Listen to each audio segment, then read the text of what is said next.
Hablando de estos tiempos, dice la palabra, refiriéndose a la persona de Jesús: el Verbo se hizo carne y habitó entre nosotros, y vimos su gloria, gloria como del unigénito del Padre, lleno de gracia y lleno de verdad.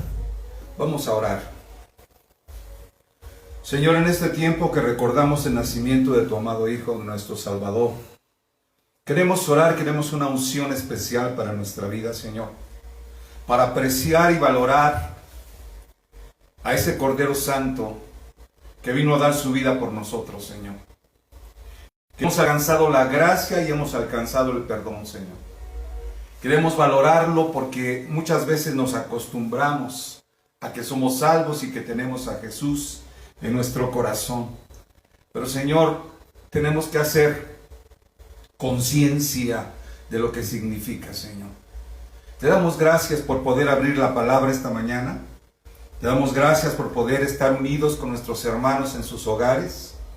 Te damos gracias por nuestro país y los demás países y por todo el mundo, Señor, porque sé que tus hijos están guardados, porque sé que tus hijos están bendecidos, Señor, a pesar de.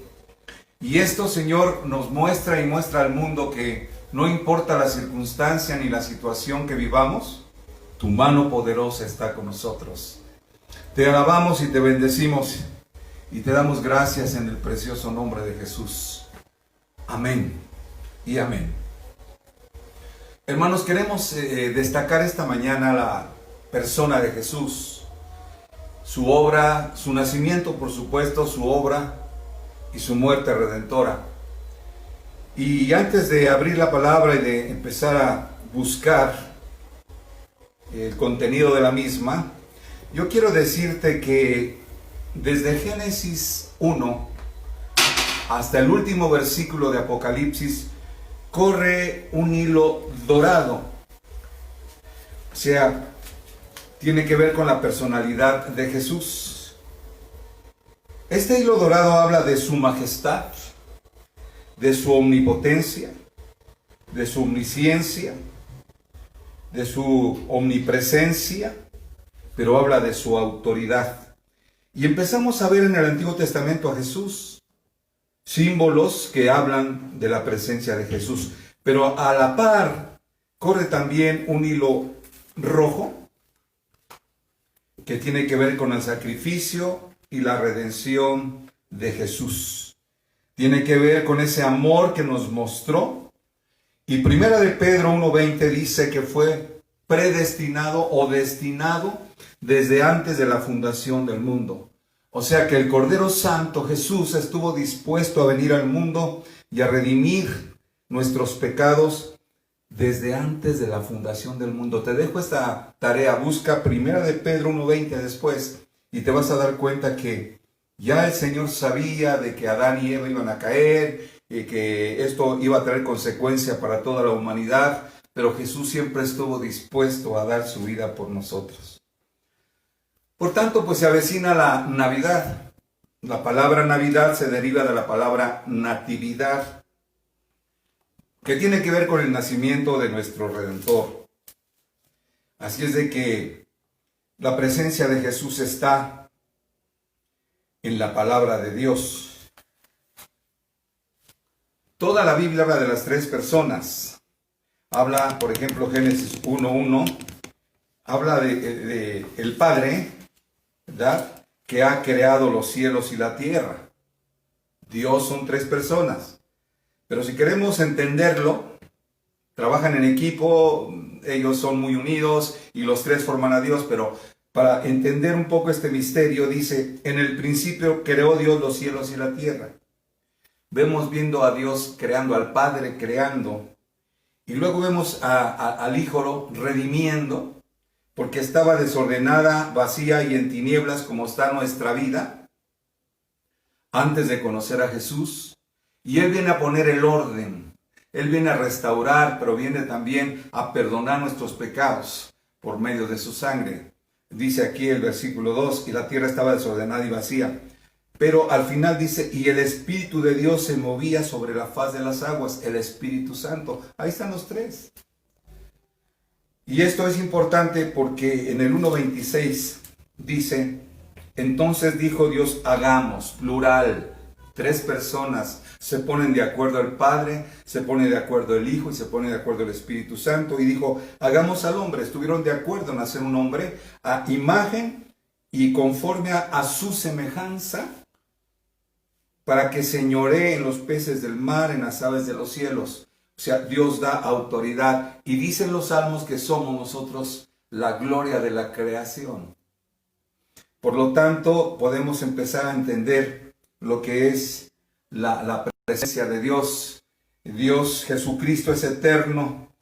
Hay una doctrina que se llama la preexistencia de Dios, de Cristo, perdón, de Jesús. Y esto nos habla que Él no tiene principio ni tiene fin. Génesis 3:15 dice, empezó la situación de separar, o más bien de dejar entrar el pecado y separarse el hombre de Dios. Y entonces desde el Génesis hay una profecía para Jesús. Jesús había de nacer y había de vencer la simiente de la serpiente. Pero dice el 3:15, pondré enemistad entre ti y la mujer, le está hablando la serpiente, y entre tu simiente y la simiente suya. La simiente de la mujer de Eva va a herir en la cabeza de muerte a la serpiente, y la serpiente solo podrá herir el calcañar, o sea, el talón de su pie, solamente. Pero empieza a hablar ahí del ministerio de Jesús, del Redentor del mundo. Empieza a hablar de esa persona hermosa que nace en una Navidad. Amén. Entonces, nosotros vamos a empezar a ver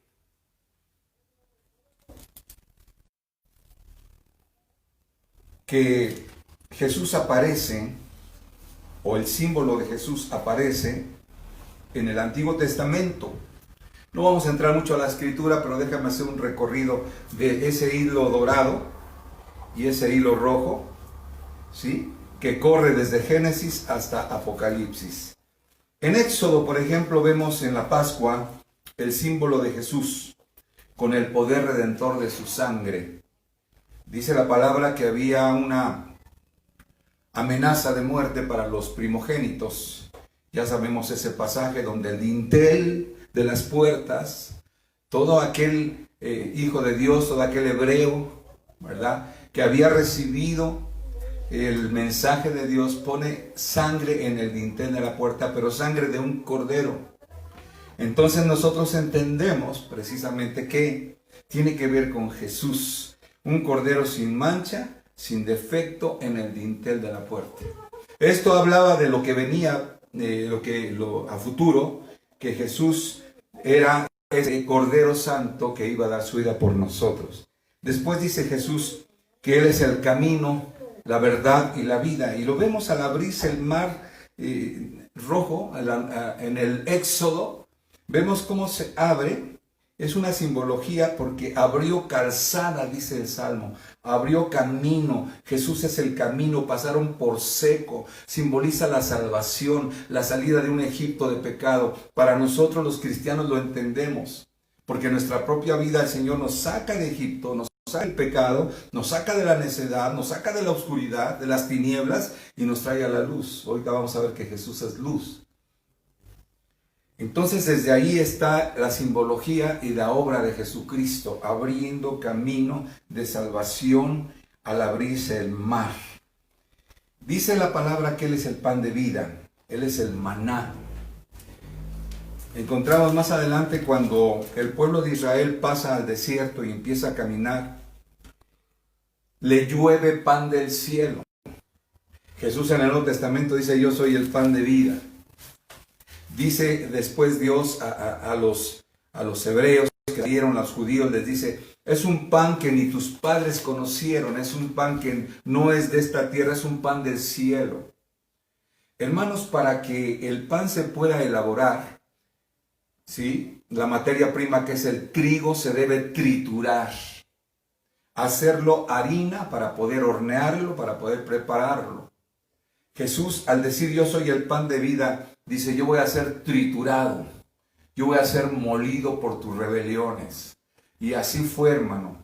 No nada más se da el título de ser el pan de vida, el pan de salvación, sino que Él pagó, precisamente fue triturado su cuerpo al ser llevado a la cruz. Dice, yo soy el agua de vida. Había rocas en el desierto, ciertas rocas, que en determinado peregrinaje o descanso de este pueblo de Dios necesitaba agua. A Moisés le dijo, toca la roca y brotará agua de vida, brotará agua fresca para ustedes. Era un agua física, pero para nosotros simboliza el agua de vida, porque Jesús así lo dice. Entonces, la roca simboliza a Jesús. En el Nuevo Testamento hace poco hablábamos de las rocas, y Jesús es la roca sobre la cual edificamos nuestra vida. Entonces de esa roca brotaba agua que simboliza vida. Se prolongaba la vida en el desierto. Ahora Moisés, en lugar de hablarle a la roca que simboliza a Jesús, golpea la roca en determinado momento. ¿Y qué le costó a Moisés? No entrar en la tierra prometida, porque esa roca representa a Jesús. Después dice el Señor que Él es la luz del mundo. Y lo creemos, porque estábamos en tinieblas, como le dijimos al principio. Pero esa antorcha que guiaba a los israelitas en el desierto de noche, para que no tropezaran, para que supieran por qué camino iban, para que caminaran con cierta confianza, es la luz del mundo. Nosotros hemos recibido la luz de Jesús cuando recibimos a Cristo. Por eso la Navidad simboliza luz, y vemos luces en los centros comerciales, en las calles de la ciudad, en el interior de las casas. La luz simboliza eso. Jesucristo ha nacido y ha traído luz a nosotros. Hermanos cristianos, nosotros no debemos andar en tinieblas. Dice la palabra dando tumbos. Cuando entras a un cuarto oscuro donde no hay ni siquiera un ápice de luz, entonces tropiezas y no sabes con qué tropiezas. Así es la vida espiritual cuando no conocemos a Jesús. Pero fíjate, si una pequeña luciérnaga, este bichito pequeño, vence la oscuridad, entre más oscuro, más brilla la luz de la luciérnaga. Nosotros somos y reflejamos la luz de Cristo. Ningunas tinieblas tienen que venir a nuestra vida, ningunas tinieblas nos hacen tropezar en el camino. Y vamos pasando el Antiguo Testamento, los libros del Antiguo Testamento, precisamente la profecía del Señor. Y vemos cómo ganaba batallas, cómo Jehová ganaba batallas, peleaba las guerras, como Dios. Pero también Jesús, habla de Jesús. Y yo voy a pasar a la profecía de Isaías capítulo 9. Es la que siempre se predica en estos tiempos, porque nos habla de los nombres de Jesús. Ahí en Isaías capítulo 9 es una revelación del nacimiento de Jesús muchos años antes de que fuera una realidad. Mas no habrá siempre oscuridad. Estamos hablando de la luz. Y empieza diciendo Isaías capítulo 9 versículo 1. Hermano, ya no tienes por qué andar en la oscuridad. Por eso debemos predicar la palabra a la gente que no físicamente, sus ojos están súper bien, no.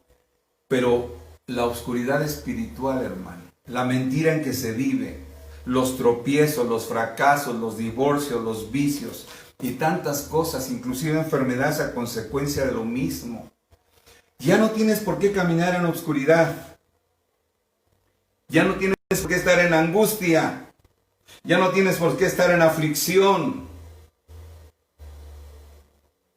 Porque eso es lo que viene en estos tiempos. Pues al fin llenará de gloria el camino del mar. De aquel lado del Jordán, en Galilea de los gentiles, va a ser su ministerio.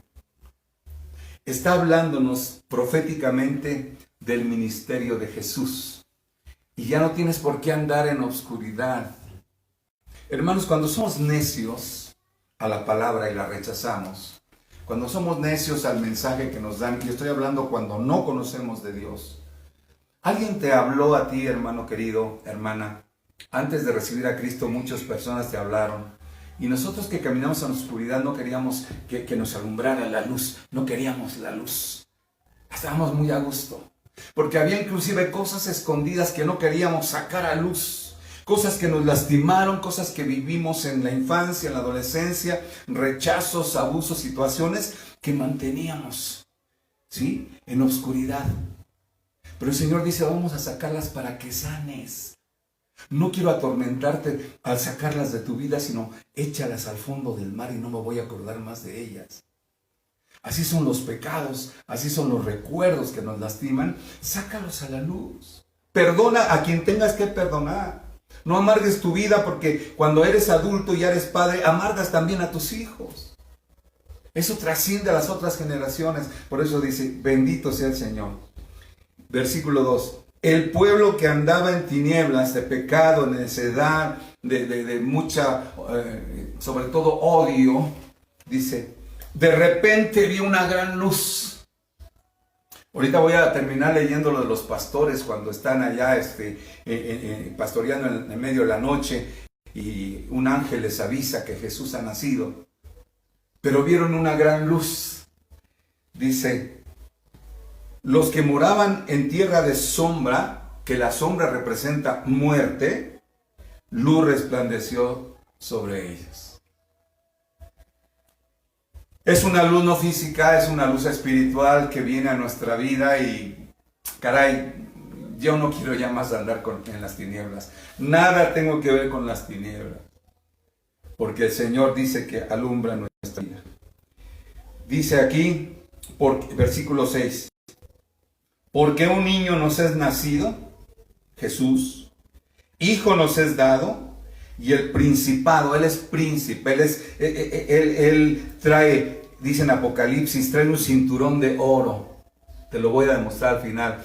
El Señor es príncipe, es hijo del rey. Es el rey mismo, si tú quieres verlo de esa manera. Y dice aquí, porque cantamos Jesucristo es rey, Jesucristo es rey, por supuesto.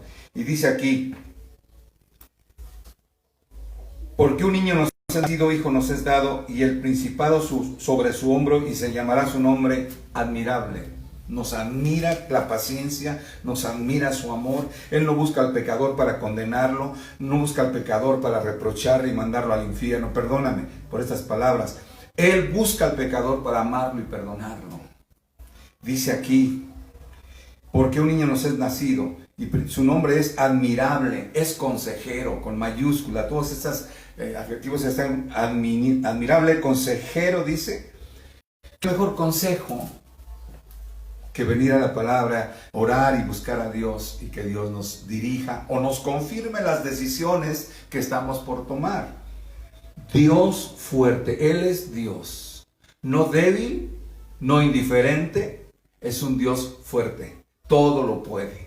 Y nosotros todo lo podemos en Cristo, que nos fortalece. Él es fuerte, dice aquí, Padre eterno. No es Padre de una temporada, no es Padre mientras te portas bien. No, si tú eres su hijo, eres hijo para siempre, tal vez desobediente, pero el Señor se encarga en corregirnos. Él aplica disciplina por amor, también lo dice en Hebreos. Bien, pero es príncipe de paz. No hay paz, decíamos la vez pasada, puedes comprar el reposer más maravilloso, hasta con masaje y toda la cosa, pero no te va a dar la paz, no te va a dar el descanso, no te va a dar el descanso a tu alma, solamente el príncipe de paz. Y aquí está Jesús en el Antiguo Testamento, aquí está su palabra, aquí está la simbología. En Isaías 52:13 encontramos, dice la palabra, hablando de Jesús, he aquí que mi siervo será prosperado, será engrandecido, será exaltado y será puesto muy en alto. Dice la palabra que cuando Jesús muere en la cruz y resucita, el Señor lo exalta hasta lo sumo y le da un nombre que es sobre todo nombre. Lo exalta al Señor. Pero habla de la apariencia física. Cuando él recibió los golpes, la corona de espinas le hinchó la cara, chorreaba la sangre desde su cabeza, ¿sí? Le mesaron las barbas, o sea, le jalaron las barbas en vivo, ¿sí? Así. Golpearon su espalda, golpearon su pecho. Bueno, los latigazos jalaban la carne de su espalda. Dice aquí: ¿cómo se asombrarán de ti muchos? De tal manera fuiste desfigurado. Estamos hablando del nacimiento de Jesús, pero estamos hablando de su obra redentora. Él no venía de vacaciones a la tierra. Él no venía a pasarse un buen tiempo aquí. Él venía a dar su vida por nosotros y fue desfigurado de los hombres su parecer, y su hermosura se acabó. Ya no era hermoso, aunque él era hermoso, de aspecto hermoso, desde su mirada, desde la paz que reflejaba, el amor que fluía de su corazón. Era una persona que deseabas estar cerca de él, pero ahora está desfigurado, dice, y se terminó su hermosura más que la de los hijos de los hombres. Así asombrará él a muchas naciones.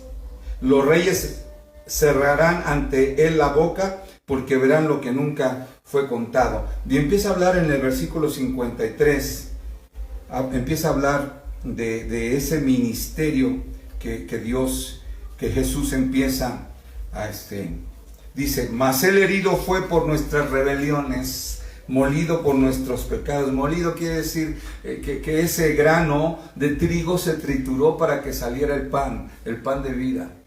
Dice: molido por nuestros pecados, el castigo de nuestra paz fue sobre él, y por su llaga nosotros somos curados física, mental y espiritualmente.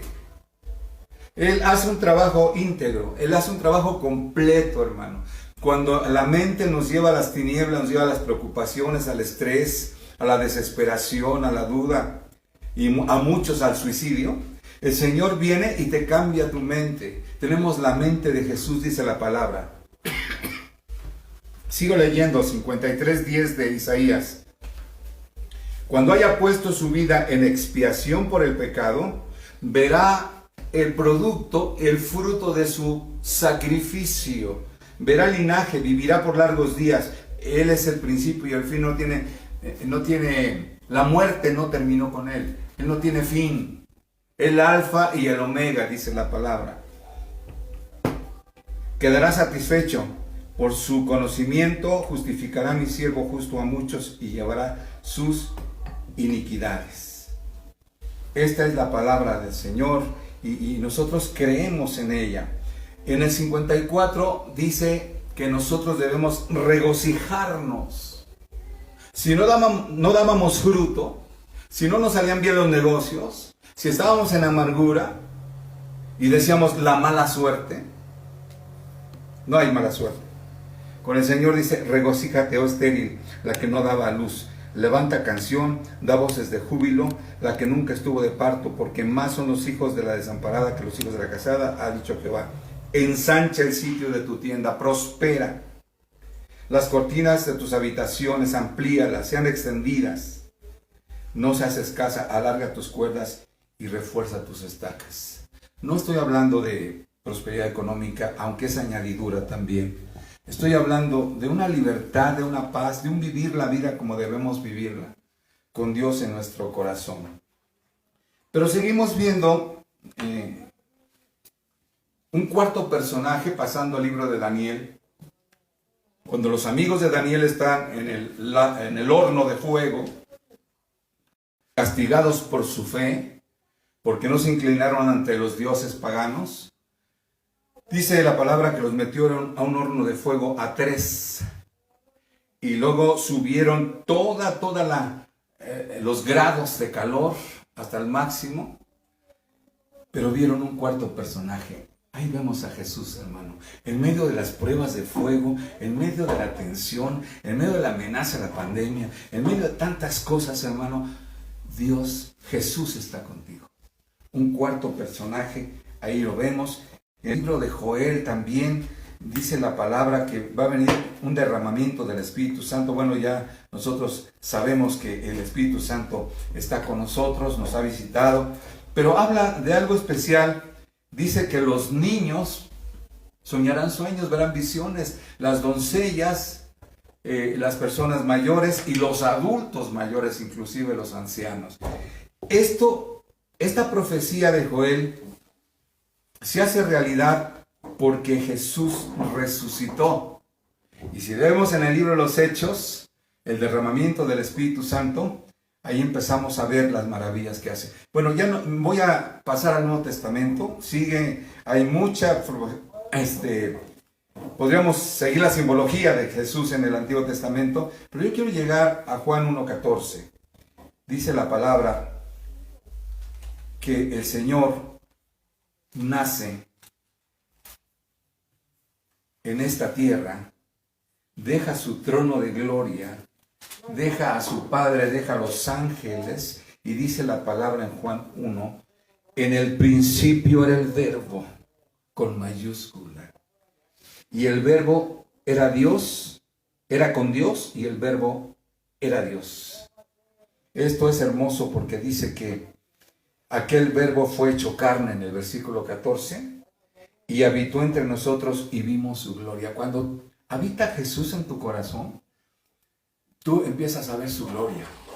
Empiezas a ver cómo Dios manifiesta su amor por nosotros. Ya no eres el mismo preocupón, no eres el mismo amargado, no eres el mismo vengativo, no eres el mismo que solamente busca placer. Empiezas a tener vida espiritual y dice, y aquel Verbo fue hecho carne y habitó, se quedó entre nosotros, y no solamente entre nosotros, sino dentro de nosotros. Y dice aquí, y vimos su gloria, gloria como la unigénito del Padre, que es Jesús, lleno de gracia y lleno de verdad. Versículo 2 dice, y Jesús era desde el principio con Dios. Todas las cosas por Dios fueron hechas, y sin Él nada de lo que ha sido hecho fue hecho.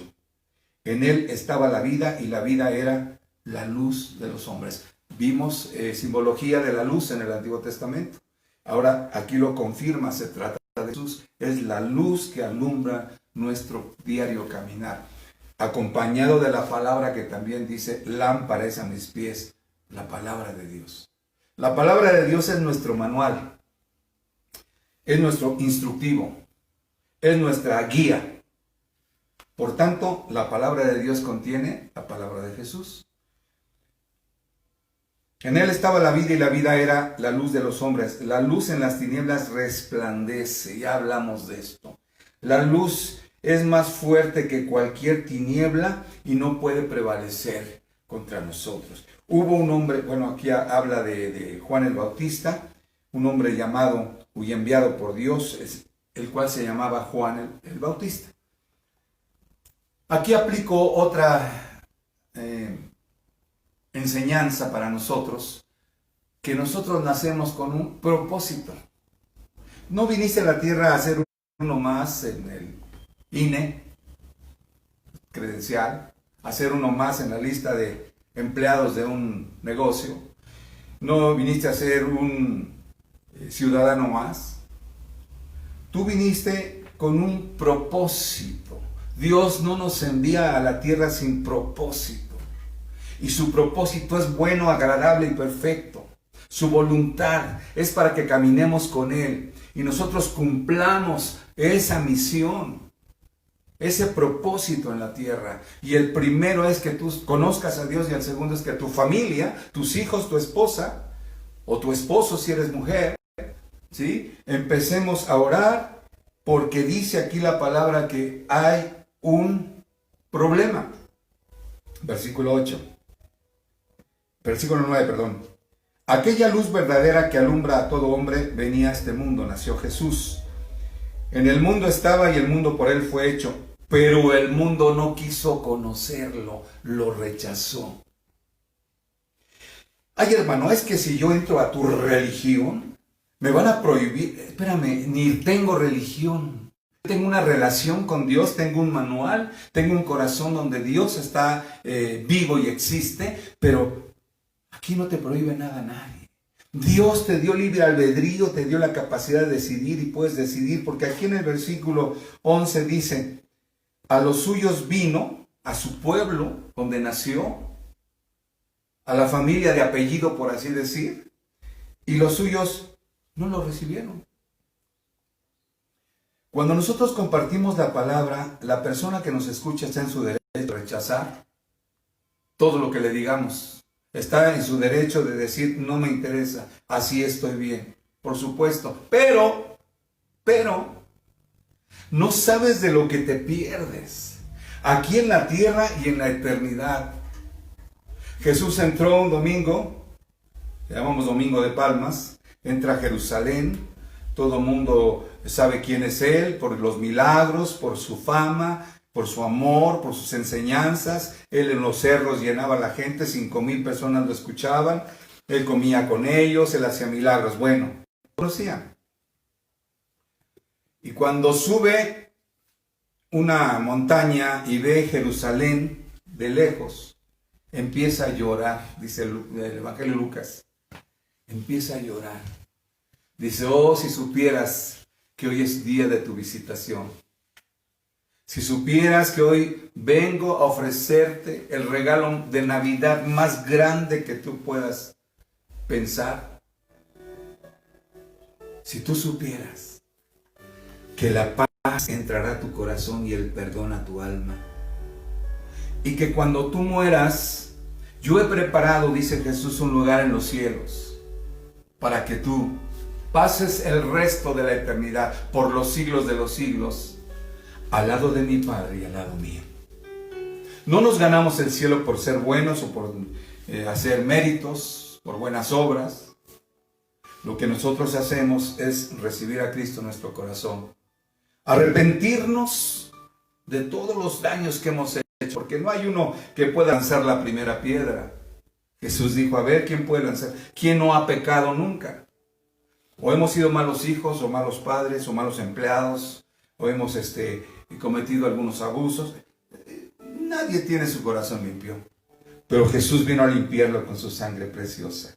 Él envía con un propósito a la tierra, pero muchos no lo reconocieron. Y qué ironía, fíjese que el diablo sí lo reconoció, a Jesús lo reconoció. Estaban muchos metidos con el gadareno, en el corazón del gadareno. Cuando tú ya conoces la palabra, sabes que es un endemoniado que tenía legiones. Y cuando Jesús hablan los demonios, dice, ¿qué tienes contra nosotros, hijo de Dios? Todavía no es el tiempo. Lo reconocieron. Y muchos no quieren reconocer a Jesús. Cuando es llevado al desierto, el enemigo también lo tienta y lo reconoce. Y lo quiere confundir en su identidad como el Rey de Reyes, Señor de Señores, como el Príncipe de Paz. Pero tú en este día puedes reconocerlo. Termino con esto. Me llamó la atención una noticia precisamente del nacimiento de Jesús. La Biblia habla de una estrella que guió a los magos hasta el lugar donde el pesebre donde nace Jesús. Y mira, esta noticia dice que después de 800 años se vuelve a ver la estrella de Belén. Yo no sé el fenómeno, yo no sé qué, una explicación no la tengo. Lo único que sé es que en estos tiempos, qué bueno que se vuelve a ver la estrella de Belén, para que todo aquel escéptico, a todo aquel que critique y juzga, existió y existe. En esta Navidad tu mejor regalo,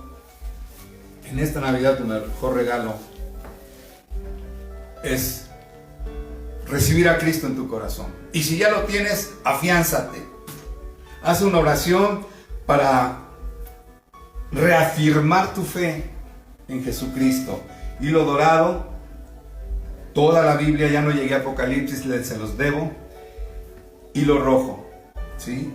Su majestad, su poder, su gloria, su sacrificio, su amor en la cruz, su sangre que derramó por nosotros. Él es el Cordero de Dios que dio su vida por nosotros. Celebramos a Jesús los cristianos todos los días. No es una fecha porque el calendario lo dice, aunque es motivo para estar cenando con la familia. Ahora no sé cómo va a pasar este año, ¿verdad? Pero yo sé que vamos a estar juntos en espíritu. Vamos a tener un mensaje, lo adelanto, el 24 a las 11 de la mañana, ¿sí? Para que usted también pues reciba un saludo. Yo les pido a los hermanos de la congregación, manden saludo, manden felicitaciones allí en el WhatsApp de la iglesia. Mande un saludo, diga cómo la está pasando, diga qué Dios ha hecho en su vida, salúdenos. Vamos a ejercer o a practicar la unidad, aunque sea a distancia. El 24 mande un saludo. Muy bien, mientras mandamos saludos a Betty Ledesma Cruz, a Sandy Fiel, Sandy Martínez, Joana Olvera, mi hermana María Elena, saludos. Jorge Esparza, Dios te bendiga. Hay una petición especial de oración para la hermana Sofía Correa, allá en Perú. Ella se está necesitando la oración de sus hermanos y con todo gusto vamos a orar de parte de David Verástegui. Vamos a orar, hermanos. Señor, qué hermoso es caminar en la luz de Jesús y no en tinieblas. Qué lindo es tener la paz en nuestro corazón. Después de ser pecadores, Señor, encontrarnos con Jesús en el camino, porque Él se atravesó en nuestro camino. Él nos ama tanto que nos habló y dijo: para, te voy a decir el mensaje de la salvación. Si tú crees, dice, a todos los que creyeron, a todos los que le recibieron, los que creen en su nombre, les dio potestad de ser hechos hijos de Dios. 1 de Juan 1:12. Somos hijos de Dios, no por mérito, no lo ganamos, no hicimos nada para ganar ese título. Jesús hizo todo por nosotros. Señor, por tu sangre preciosa, bendice a Sofía Correa, Señor, en el nombre de Jesús. Y todos los hermanos que estén pasando por situaciones difíciles de salud, Padre, sea una o sea otra cosa, Padre, dice tu palabra y lo acabamos de leer, que por tu sangre, por tu llaga, somos sanados, Señor. Bendice a tu pueblo, desde los niños, adolescentes, jóvenes, adultos, de la tercera edad. Manténnos, Señor, con esa fe, salud espiritual, salud mental, pero salud física la necesitamos, Señor. Gracias por este tiempo de Navidad. Gracias por este tiempo en que recordamos más profundamente, aunque siempre celebramos el nacimiento y la muerte y la resurrección. Nosotros, Señor, en este tiempo nos unimos para darte gracias por tu Hijo amado, que es Cristo Jesús. Amén. Un saludo, hermanos. Dios les bendiga.